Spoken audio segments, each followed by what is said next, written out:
నమస్తే, నేను ఇందు. తమిళ నటుడు సంతానం నటించిన సినిమాలోని కిస్సా 47 అనే పాట వివాదాస్పదంగా మారింది. అయితే ఈ పాటలోని గోవిందా గోవిందా అనే పదాలు తిరుమల శ్రీవారిని కించపరిచేలా ఉన్నాయని కొంతమంది హిందూ సంఘాలు ఆరోపిస్తున్నాయి.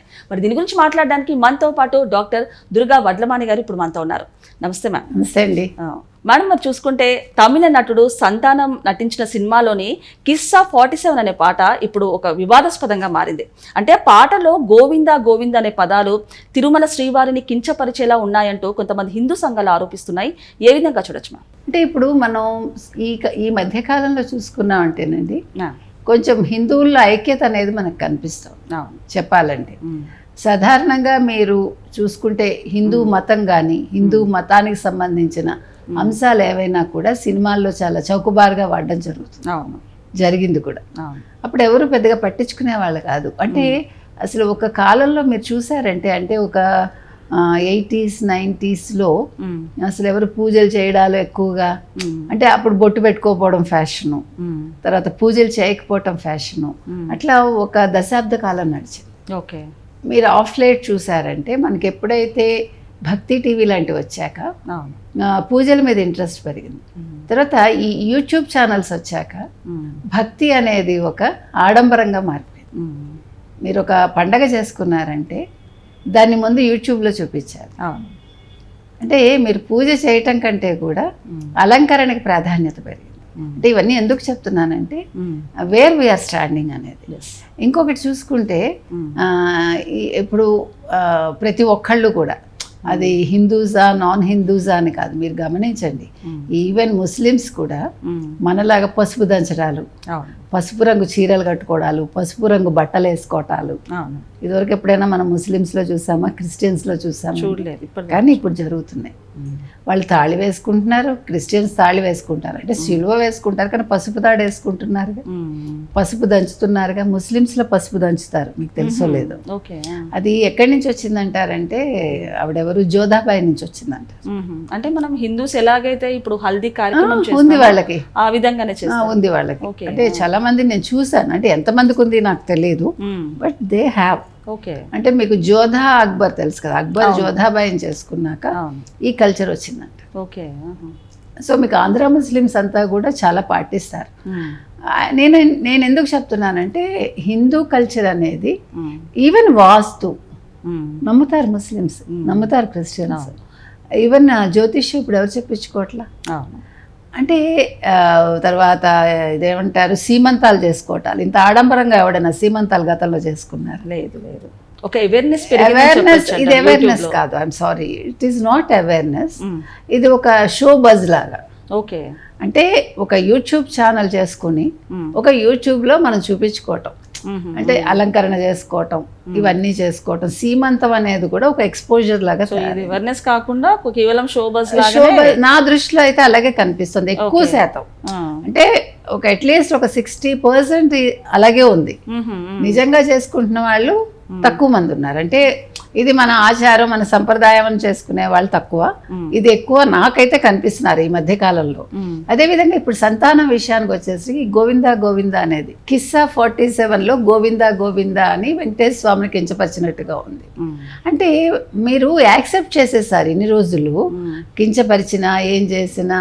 ఇప్పుడు మనం వాడే పదాలు కానీ దేవుడికి సంబంధించినవన్నీ కూడా అంటే మనము వాడుతున్నాము, మిగతా వాళ్ళు వాడినా కూడా మనం ఖండించలేదు ఇన్ని రోజులు. ఇప్పుడు ఖండించడం మొదలయ్యాక హిందువులు ఎప్పుడైతే దీని మీద తిరగబడుతున్నారో మిగతా వాళ్ళు దాన్ని భరించలేకపోతున్నారు. అంటే వాళ్ళ ఎంటిటీని దెబ్బతీస్తున్నట్టు అవుతుంది.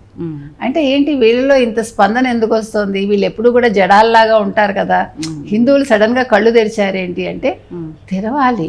ఇప్పుడు ఎవరి మతం వాళ్ళదన్నప్పుడు, ఇప్పుడు రంగనాయకమ్మ గారు లాంటి వాళ్ళు రామాయణ విశ్వక్షం రాశారు, ఆవిడ వేదాలు చదివానంటుంది. ఏం చదివారో మనకు తెలియదు. అంటే ఆవిడే చాలా తెలివైన ఆవిడ, మేధావి వర్గానికి చెందిన ఆవిడ, అవన్నీ నేను కాదన్ను. కానీ ఒక పర్టిక్యులర్ మతాన్నే మీరు ఎందుకు కించపరుస్తారు? మీకు ఎవడిచ్చాడు రైట్? అవును. ఒక పర్టికులర్ కులాన్నో మతాన్నో కించపరిచే హక్కు మీకు ఎవరిచ్చారు? మీరు సమానత్వం అని మాట్లాడేటప్పుడు మరి వేరే మతాల్లో మీకేం తప్పులు కనిపించట్లేదు. ఒక క్రిస్టియన్ మతం కావచ్చు, ఒక ముస్లిం మతం కావచ్చు, మరి అక్కడెందుకు మీరు ఖండించరు? అన్నీ ఒకలాగానే చూడాలి కదా.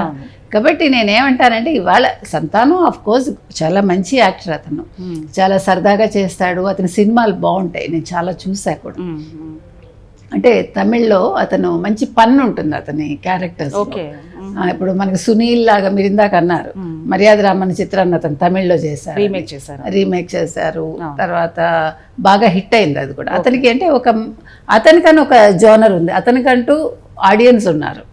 సో అతను అలాంటి నటుడు ఎందుకు ఇలా వివాదాల్లో చిక్కుకున్నారు అనేది అవసరం లేదు. ఏమంటే ఒక రాసేటప్పుడు లిరిక్స్ కొంచెం జాగ్రత్తగా ఆలోచించి రాస్తే బాగుంటుంది, ఎవరి మనోభావాలు దెబ్బతినకుండా.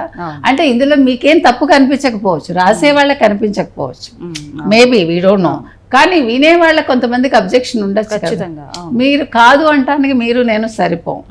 కాబట్టి అలాంటివి జరిగినప్పుడు ఖచ్చితంగా దాన్ని తీసేయాలి, ఎవరైనా ఒప్పుకోకూడదు. నేను అనేది అది. ఇప్పుడు మీరు ఒక మతానికి ఎక్కువ ఇంపార్టెన్స్ ఇచ్చి ఇంకో మతాన్ని కించపరిచినప్పుడు ఎందుకు ఒప్పుకుంటారు? ఒప్పుకోకూడదు కదా. మీకు అందరూ సమానమే, ప్రజాస్వామ్య దేశంలో ఉన్నాము అన్నప్పుడు మీరు హిందువుల్ని కించపరచకండి, మీకు రైట్ లేదు. నేను అంటాను నాకు భావస్వేచ్ఛ ఉంది అంటే నువ్వు ఇంకో మతంలో కూడా భావస్వేచ్ఛ చూపించు, ఆ మతంలో ఉండే తప్పుల్ని ఎండగట్టు. అక్కడెందుకు నోరు మూసుకుంటున్నావు? అక్కడెందుకు భయం నీకు? అంటే వాళ్ళు అక్కడ నీ తల తీసేస్తారా? ఇక్కడ వీళ్ళేమి చేయరనా మీకు ధైర్యం? నేను ఎవరిని కూడా రెచ్చగొట్టడాలు చేయమంటలేదు, లేకపోతే హింసకి పాల్పడమంటలేదు. కానీ ఏం చెప్పినా కూడా మన అభిప్రాయాన్ని మనం స్ట్రాంగ్గా వ్యక్తపరచాలి. అంటే ఒక పాట క్లిక్ అవ్వాలన్నా లేకపోతే మూవీ క్లిక్ అవ్వాలన్నా మనం ఎన్నో రకాలుగా దాన్ని రూపొందించవచ్చు. అలాంటిది దేవుళ్ళ పేర్లను మధ్యలో దేవుడం ఎంతవరకు కరెక్ట్? అవసరం లేదు. That's what. ఇప్పుడు మీరు ఒక పెద్ద హీరోయిన్ కావాలనుకోండి, లేకపోతే హీరో కావాలంటే, లేదు ఒక రైటర్ కావాలంటే, ఇంకొకళ్ళని కించపరచో, ఇంకొకళ్ళని మనం తిట్టో మనం గొప్పవాళ్ళు అవ్వక్కర్లా. కరెక్ట్. మీరు అన్నట్టుగా మంచిగా రాయొచ్చు. అసలు మనకి ఏ భాష అయినా బాగుంటుంది. తమిళం కూడా చాలా అందమైన భాష, అసలు తమిళ లిరిక్స్ కూడా చాలా బాగుంటాయి. తెలుగు ఎంత బాగుంటుందో, అంటే మీరు ఏ భాషని ఏ భాషతోటి పోల్చలేమో, పోల్చొద్దు కూడా. ఏ భాష అందం ఆ భాషదే. అదేవిధంగా తమిళ సాహిత్యం మీరు విన్నారంటే చాలా అందంగా ఉంటుంది. ఇప్పుడు మాన్ అనే పదం తీసుకోండి. మాను మనకుంది కదా, రాను మాను. మాను అంటే ఒక చెట్టు కదా, ఆ చెట్టు బోధ. సో మాన్ అంటే పెಣ್ಣని, అంటే ఒక స్త్రీ. అంటే కాంటెక్స్ట్ని బట్టి పదాలు మారుతాయి. అది మనం విన్నాం అనుకోండి, పాటలు చాలా అద్భుతంగా ఉంటాయి. ఇళయరాజా గారు కూడా పాటలు కూడా మేడం, అంటే మీనింగ్ తెలియకపోయినా మనకి అది భాష రాకపోయినా ఆ మ్యూజిక్ మనం అట్రాక్ట్. ఇప్పుడు కన్నదాసన్ గారు, తర్వాత మీకు వైరముత్తు గారు, రైటర్స్ వీళ్ళందరూ చాలా అద్భుతమైన రైటర్స్ ఉన్నారు. ఇప్పుడు మీరు కన్నదాసన్ గారు కొన్ని రాసినవి తెలుగులో మీరు ట్రాన్స్లేట్ చేస్తే, అంటే చాలా మంది అనువాదం చేస్తారు, ఆ అందం రాదు. నా ఉద్దేశం ఏంటంటే, మీకు శంకరాభరణం సినిమా ఫర్ ఎగ్జాంపుల్, మీకు అదేం చేశారు, సినిమా డబ్ చేసి పాటలు యథాతథంగా వేశారు, కానీ సూపర్ డూపర్ హిట్ అయ్యాయి. ఇప్పటికి కూడా తమిళ వాళ్ళు పాడతారు, కన్నడ వాళ్ళు పాడతారు, మలయాళీస్ పాడతారు. అంటే భాష అందులో అందంగా ఉన్నప్పుడు దాన్ని వాడతారు. అయితే ఇక్కడ సంతానం సినిమా విషయానికి వచ్చేసరికి అతను గొప్ప నటుడు కావచ్చు, గొప్ప హాస్య నటుడు, ప్లస్ తర్వాత హీరోగా అతను పరిణతి చెందుతున్నాడు.